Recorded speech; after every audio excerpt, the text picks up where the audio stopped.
High বিদেশ, বিদেশ কত মানুষটা হাসা, বিদেশ কত মানুষটা কাঁদা, বিদেশ কত মানুষটা বড় লোক করে, বিদেশ কত মানুষের বিডা বাড়ি বিক্রি করা লাগে এই বিদেশের জন্য।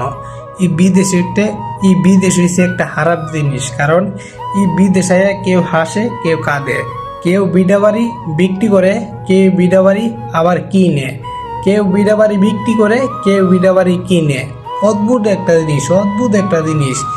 বিদেশি যে সকল নষ্টের মূল। এই বিদেশের কারণে কত মানুষ রাস্তাতে ঘুমাইতেছে এই বিদেশের কারণে, আবার এই বিদেশের কারণে কত মানুষ রাস্তার থেকে মনে করে নিজের স্থান ব্যয় করতেছে। এই জন্য বলতেছি বিদেশ হচ্ছে একটা আজব জিনিস, বিদেশ অনেক খারাপ জিনিস। আপনার বিদেশ কোটিপতি করবো, আবার এই বিদেশে আপনার ফকির করবো, ফকির থেকে কোটিপতি বানাইবো, আবার কোটিপতি থেকে ফকির বানাইতে পারে। সেটি বাস্তব, আপনি কথাটা মানুন না মানেন সেটা 100% বাস্তব। এই বিদেশ অনেক কিছু দিতে পারে, আবার এই বিদেশেই অনেক কিছু নিতে পারে।